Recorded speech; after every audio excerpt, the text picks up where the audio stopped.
Assignment, starring Brian Donlevy as Steve Mitchell.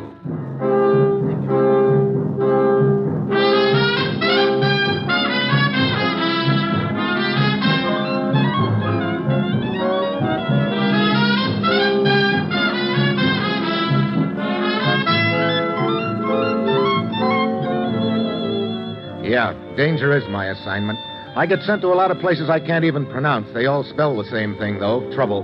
But when I walk into the commissioner's office, I don't realize this assignment's going to wind up with me playing the little kid's game of King of the Mountain. The only difference is, in this game I'm playing, whoever loses gets killed.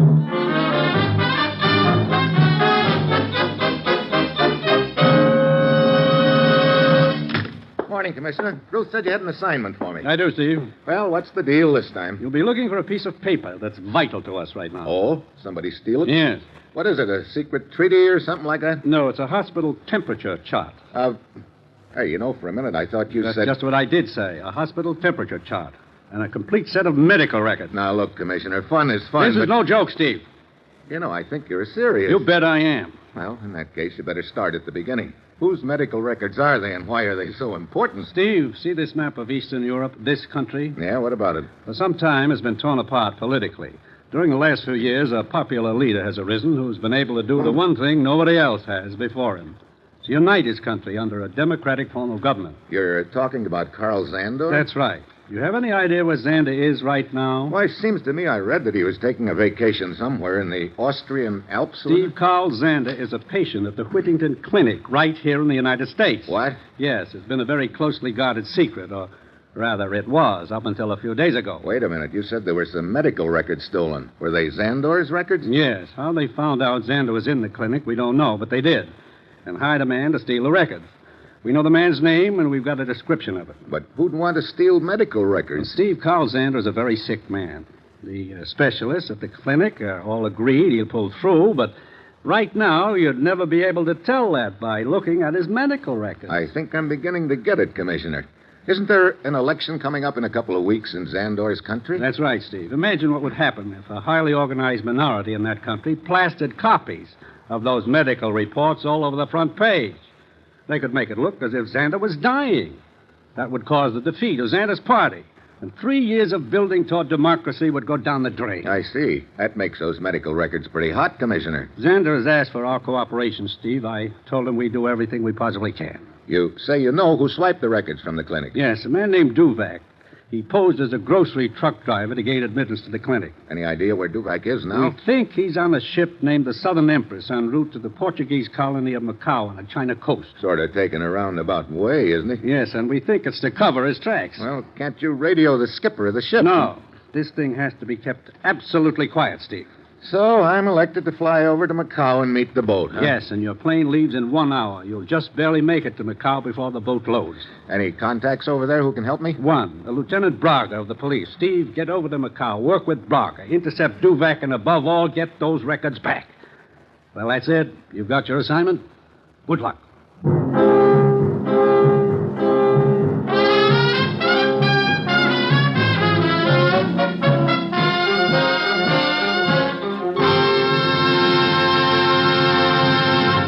The National Broadcasting Company is presenting Dangerous Assignment, starring Brian Donlevy as Steve Mitchell, colorful, two-fisted government agent. At all those places of the world where danger and intrigue walk hand in hand, there you'll find Steve Mitchell on another Dangerous Assignment.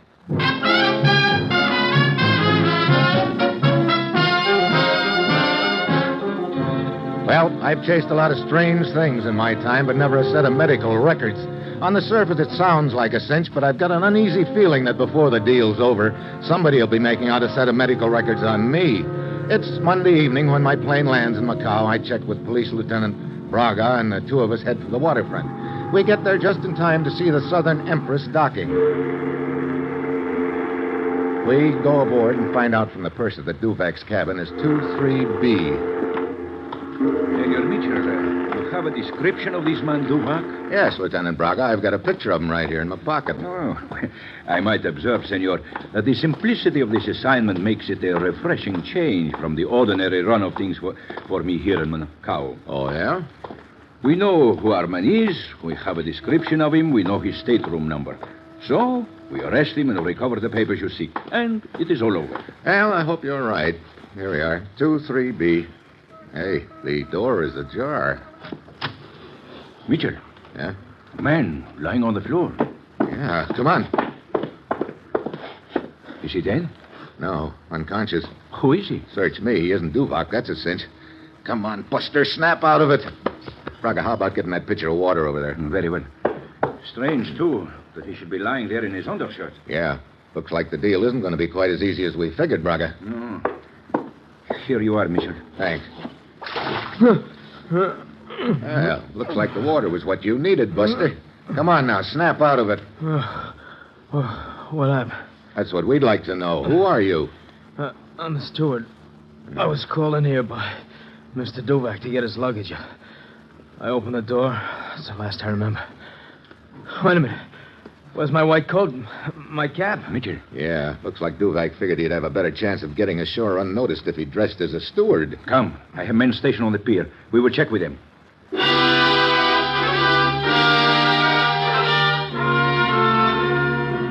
But none of Braga's men remember seeing a man in a steward's uniform come ashore. Of course, he could have slipped by in the dark. Braga orders the whole area patrolled, but all of a sudden I get a different hunch.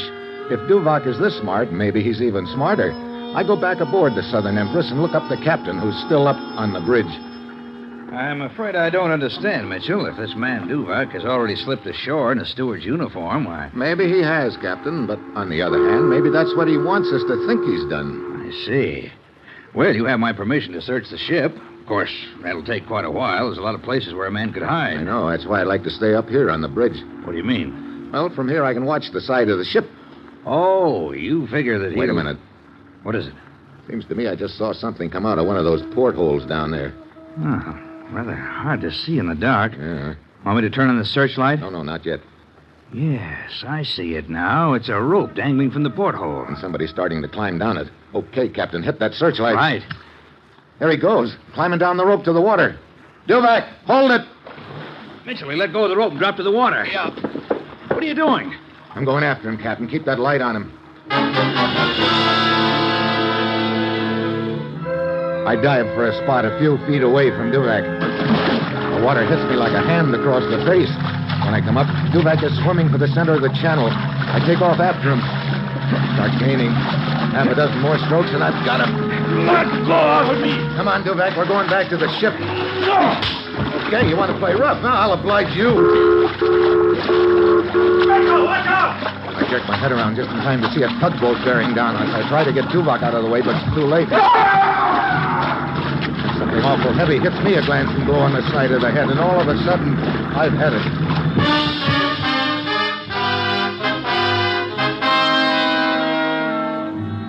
What do you think, Captain? I don't know, Lieutenant Braga. The tug didn't hit him square, sort of a glancing blow. Maybe... Hey, sounds like he's starting to come out of it. Mitchell.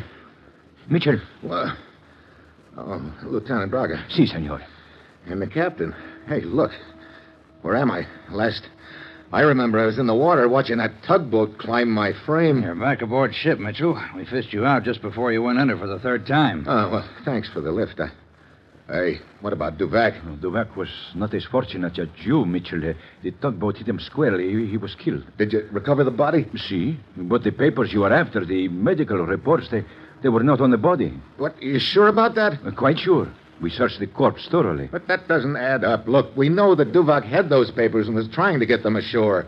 He slugged the steward and swiped his uniform to make it look like he was going ashore that way. See, and then he tried to leave the ship later by means of the rope down the side. Well, all this we know, Mitchell. But the fact remains, those papers were not on him. Well, I guess that leaves us two possibilities, Braga.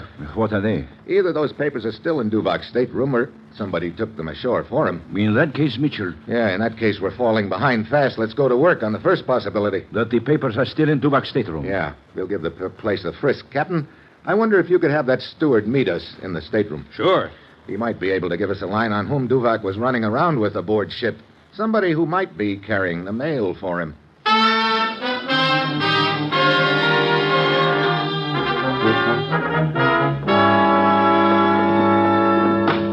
Well, it appears we may now throw out that first possibility, Mitchell. Yeah, we've gone over this stateroom like a vacuum cleaner, but we sure haven't turned up those papers. Come in. The captain said you wanted to see me, Mr. Yeah, I do, Stewart. Look, do you happen to know if the dead man, Duvac, was particularly friendly with any of the passengers? Well, I'm afraid I can't help you there. I don't... What is it? Wait a minute. Yeah, I just remembered. The woman. What woman? Well, an American, I believe. What's her name? Miss Barlow, I think. Who's Miss Barlow? Oh, one of the passengers. I remember seeing Mr. Duvac with her quite frequently the last few days. Happen to know if she smokes? Why, yes. Yes, she does. Why? We found a cigarette butt with lipstick in the ashtray. Oh, I see. You think this Miss Barlow is the person you're looking for? I don't know. Well, thanks, Stewart. Looks like we've got company. Oh, I'm sorry. I have made a mistake. Oh? Who are you? My name is Kessler, but I do not see that concerns you. Maybe it does. Are you looking for something or someone? Why, as a matter of fact, I was. A friend of mine. But it is obvious I have the wrong stateroom. I apologize. Yeah, I wonder if he did have the wrong stateroom or not. So do I. He happens to be a rather unsavory character, Mitchell. Oh, you know him? Yes, he operates a bar here in Macau. Well, it might be a good idea to keep an eye on him. Yes, it would not surprise me to find that he was involved. He may not have anything to do with it, but we're pretty short of leads right now, so we've got to follow up anything that looks even possible. I agree. I will have his bar watched. Good. In the meantime, I'll check with this Miss Barlow. I believe she's already left the ship, Mr. Mitchell. Oh, well, in that case, I'll try to locate her ashore. See if I can find out just how good a friend of Duvac she was.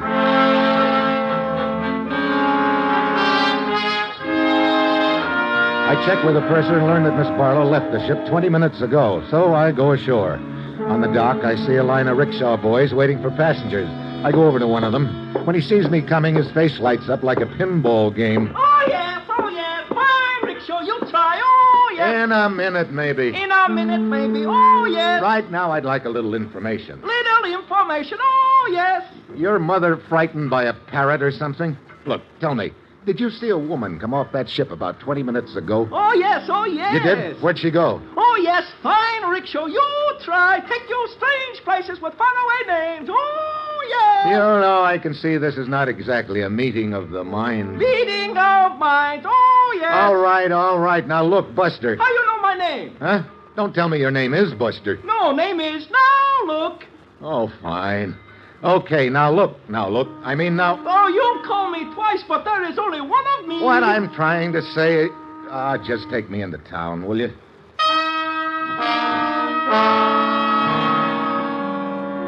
I check all the hotels in Macau and find out that Miss Barlow registered at the Splendida. I charge over there in my trusty rickshaw and learn that she's in the bar, so I go in and slide on the stool next to her. Well, say. Now, isn't that one? Look, maybe I better go out and come in again. Oh, no, silly. I was just wondering what in the world I'd ever do if a strange man came into the bar and sat right down beside me, and then along you came, and you know I didn't even bat a little eye. Well, now, that's real brave of you, ma'am. And not even a quiver out of your martini, either. Oh, now you're poking fun at me, Mr... Mitchell. Steve Mitchell. Well, I'm Susan Barlow. Oh, taking a vacation, Susan? Taking a vacation, I should say not, Steve. I'm starting a whole new career. That's just how bold I am. Oh? What kind of a career are you starting? I'm going to travel all around the whole wide world and write down just about every little old thing I see, Steve. Well, that sounds like a pretty big order. So you're going to be a writer, huh? Sure enough, I am. You see, Steve, I'm a school teacher from New England, and I decided one day that I ought to see Whoa, more of just a minute. Huh? Where did you say you came from? New England. That's what I thought you said. Well, southern part, of course. Oh, of course. And now I'm just out looking for color, Steve. I see. Did you find any of it on the boat? Did I? Why, you'd never in the world believe it, but I found Probably more. not, but how about interesting characters? You meet any of them? I sure enough did. Fellow named Duvac, for instance? I don't remember the name particularly. Oh. Of course, I met so many people on board. I heard that you and Duvac were pretty friendly. And now, Mr. Mitchell, where I come from... Southern New England, that is. A gentleman takes a lady's word for things. And come to think about it, I don't hanker to answer any more of your nosy old questions. I'm asking you right now to quit pestering me, Mr. Mitchell. Else I'll short of report you. Report me? To whom? Never you mind whom. I'll just report you. You know, Miss Corn Pony, that you're sure enough on the level. Or that's a powerful good act you're putting on. And sooner or later, I'm sure enough going to find out which.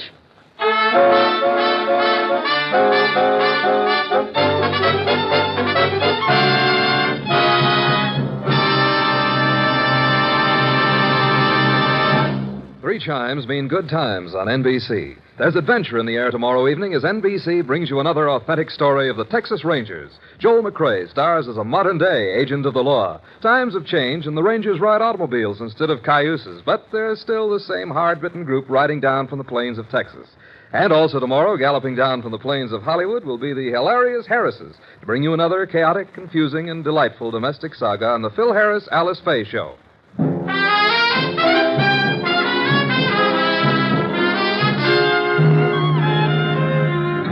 You are listening to Dangerous Assignment, starring Brian Donlevy as Steve Mitchell.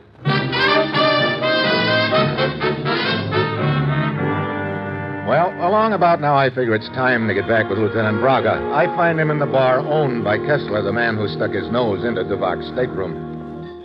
Did you find Miss Barlow, Mitchell? Yeah, I sure did. Well, what about her? That's what I'd like to know. What do you mean? She's so phony, she must be legit. Phony, legit?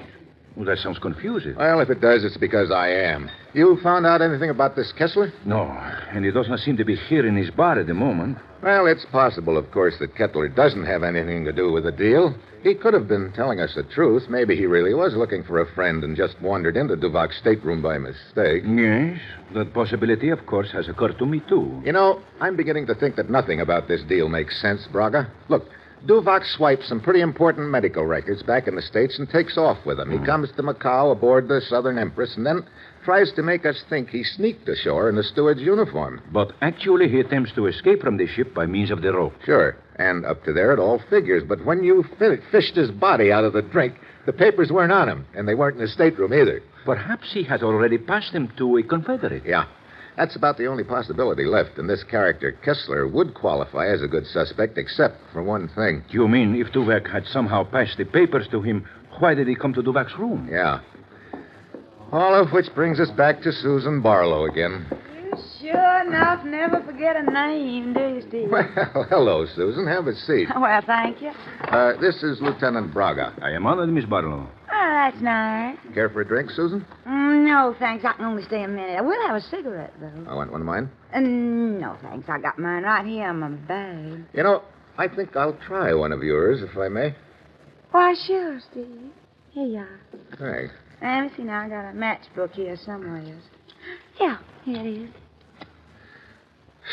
Thanks. Mm-hmm. Sort of surprised to see you again, Susan. The last time, as I remember, you were all set to report me to the nearest Boy Scout. Yeah, well, as a matter of fact, that's why I looked you up, Steve. I kind of wanted to apologize for being so testy. Oh? I thought maybe you were going to apologize for not telling me the truth. What in the world do you mean? You said you didn't know Duvak very well. Well, now, looky, Steve, if you're going to start that again, I'm just going to pick up and leave. The steward aboard the ship told us that you and Duvak were together quite a lot, Susan. He did. Was that nosy, Parker? Well, how about it? Oh, all right, Steve. Yes, I did tell you a little old fib about it. Why? Well, mainly because my recollection of Mr. Duvak is not a very pleasant one. He represented himself to me as a gentleman. He said he could help me improve my writing. He sure enough had strange ideas about what improves a girl's writing. Oh, I see. Look, did you ever hear him mention anything about any important papers he was carrying? Important papers? I wouldn't know anything at all about that. Miss Barlow, did this Duvak ever speak of a man named Kessler, the person who owns this bar? No, I don't believe I remember the name. Well, I better be getting back to my hotel, Steve. I'm glad you stopped by, Susan. We friends again? We sure enough are. Fine. Come and see me then, here. Sure enough.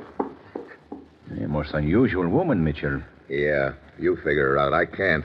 She batched those baby blue eyes and said she wouldn't know anything about any secret papers or a man named Kessler. She appears to be telling the truth. Yeah, you're exactly right. She appears to be. If she really is, that leaves us with just one lead, Kessler. Incidentally, where is he? Yes, it does seem strange that the owner of a bar would remain away from it for so long a time. I wonder if he could have skipped town with those papers. But how could he have gotten them in the first place? I don't know. But I think we'd better find out where he lives and drop in on him.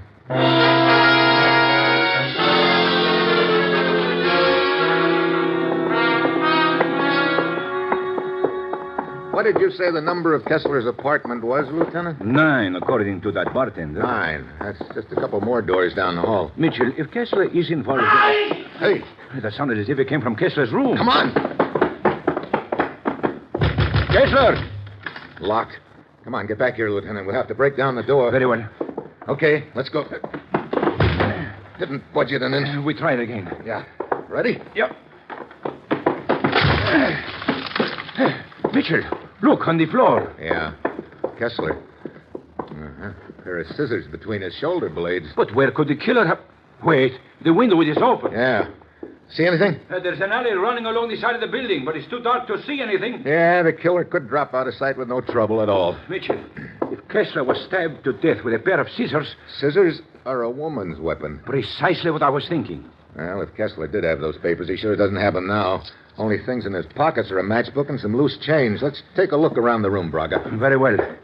You think Kessler had the papers and the killer took them? I don't know. That doesn't quite boil, Lieutenant. How could Kessler have gotten the papers? And if he did have them, why did he show up at Duvak's stateroom? I do not know. Hold Yeah, what is it? Take a look at this ashtray. 2 cigarette butts with lipstick on them. Yeah, and they're the same brand as Susan Barlow smoked. Who are you telephoning? Her hotel. Hello. Is Miss Susan Barlow there? What? How long ago? Thanks. She's not there? Checked out a half an hour ago. Mitchell, she is the killer. Sure looks that way. It all fits. Remember, she left Kessler's bar before we did. That was almost an hour ago. That would give her time to check out of her hotel, come here and kill Kessler. Yeah, she could have done it all right. I will have a dragnet put out for her at once. I suppose you'd better. Mitchell, what is the matter? Something bothers me about this setup, Lieutenant. See, what is it? I don't know. I can't quite put my finger on it, but... Hey, wait. What are you doing? Lieutenant, do you see any other ashtrays in this room? Why, no. Only this one in front of you. Why? What's in this ashtray? Mitchell, what is the matter with you? You can see as well as I there are 2 cigarette butts with lipstick on them. Anything else? No, of course not. See here. Do you see a wastebasket in the room anywhere? Wastebasket? Why, no. Anything on the rug? Rug? No, not that I can see. Mitchell, have you suddenly lost your mind? No, Lieutenant. Matter of fact, I think I've just found it. What are you talking about? You see, if you can locate Susan Barlow anywhere, will you? I'm going on a little errand.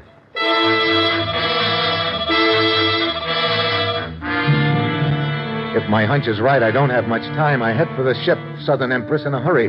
Just as I get onto the dock, I see a figure hurrying down the gangway, suitcase in hand. I follow.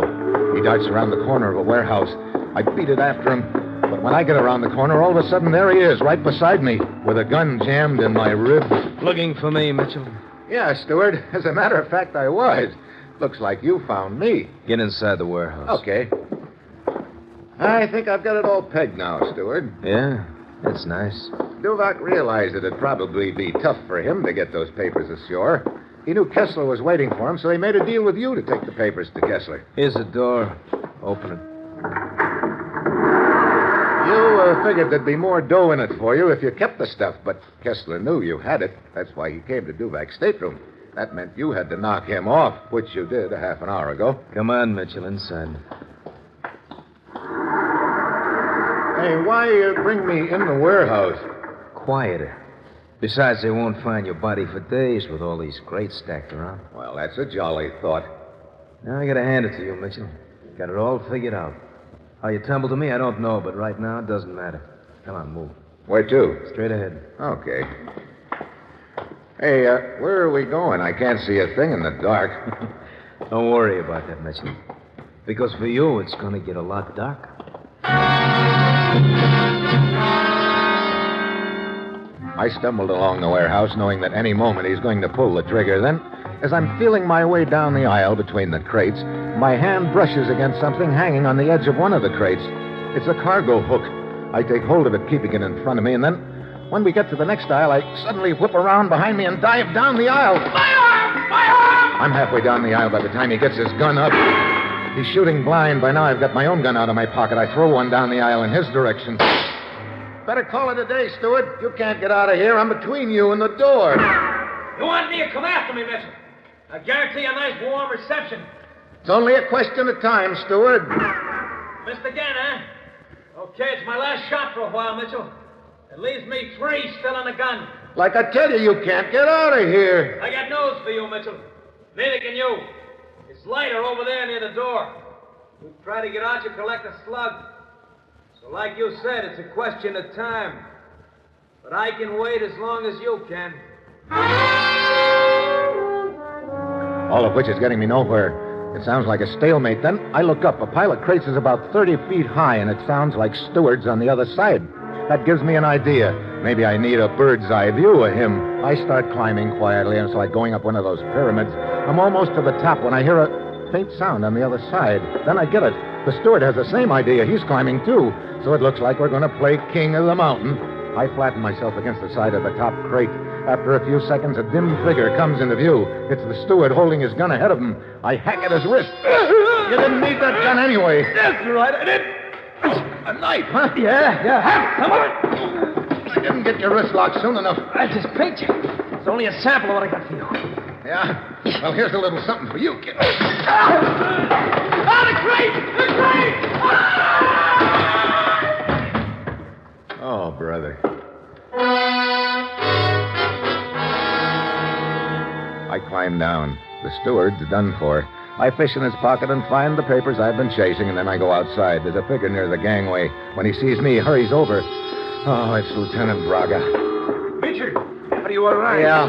I traced you here to the ship. The captain told me he had seen you following the steward down the dock. Yeah, speaking of following, did you locate Susan Barlow? Oh, yes. Hey, why did she check out of her hotel in such a hurry? So she could check in at another hotel? Huh? What other hotel? Your hotel? What? Yes. She told me she had decided that you and she were going to be, as she put it, sure enough, powerful friends. Oh, fine. And for this I get shot at, stabbed, and nearly drowned? But, Mitchell, what made you realize that the steward was behind all this? Well, when you and I first found that cigarette butt of Susan's in Duvak's stateroom, the steward was there. Remember? Yes, that is true, but... That gave him the idea. He probably had a chance to lift some out of her room when he was cleaning it. Then, when he killed Kessler, he used scissors and planted those cigarette butts in Kessler's room to make it look like Susan had done it. But how did you know they had been planted there? Susan used matches instead of a lighter. There was a matchbook in Kessler's pocket, no lighter. But there weren't any matches on the ashtray. Ah, yes. You see, if there'd been only one cigarette, it could have been brought in lighted, but the fact that there were two of them with no matches made it look a little phony to me. Ah, so it would appear that the steward overlooked the one small detail of the match, which might have made his plan succeed. Yeah, I guess you might say he was almost a match for us.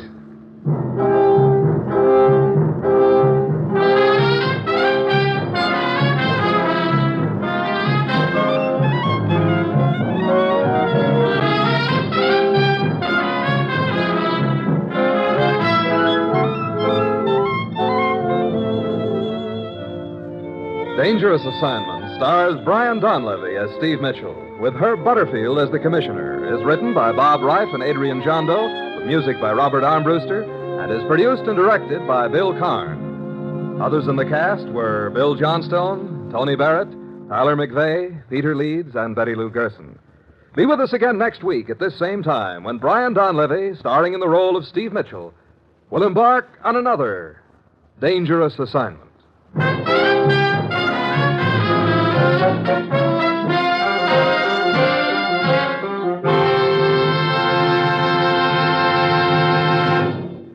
3 chimes mean good times on NBC. Who calls everybody darling? Why, Tallulah, of course. And tomorrow, Tallulah's darlings on The Big Show include Fred Allen, Eddie Cantor, Phil Baker, Eddie Fisher, and many more. You're invited every Sunday to The Big Show.